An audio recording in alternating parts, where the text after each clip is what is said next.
গরু, তাই এই গরু আসলে বিক্রি হয়ে যাবে। আসলে দেখতে পাচ্ছেন ওর আগের ঠেলায় মনে হয় গর্জন করতেছে, ওর আগের অত্যাপ বেশি। আসলে অবলা শিশু বোঝে আসলে কুরবানি জিনিসটা।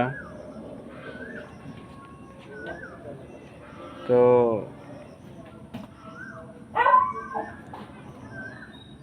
আসলে পশু এইভাবে কুরবানি হয়, আসলে এইভাবে কুরবানি করে আসলে এইভাবেই চলে যায়।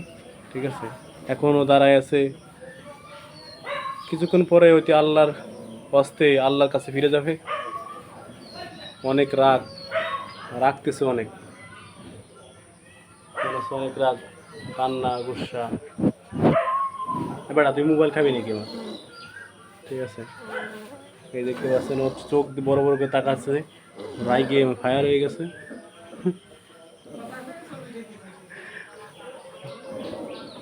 ও রাগে ফায়ার হয়ে যেতেছে, আগুন জ্বলতেছে চোখ দিয়ে। ঠিক আছে, মনে হচ্ছে খাই ফেলাবি আমারে। ঠিক আছে, থাক ওটা রাখিস না, তোকে আল্লাহর রাস্তায় ব্যয় করে দেবো। ঠিক আছে, রাস্তা ওর করে ওই দূরে হচ্ছে চেনছে, ওরা যে কী করবে ওরা জানে, এই জন্য আমার তো চেনে না। আমি ওর জন্য ভালো, তাই না? আমার জন্য মন ভালো আছে। ঠিক আছে, আমার প্রতি ধারণা ভালো। ঠিক আছে, থাক, ভালো থাকিস। হ্যাঁ।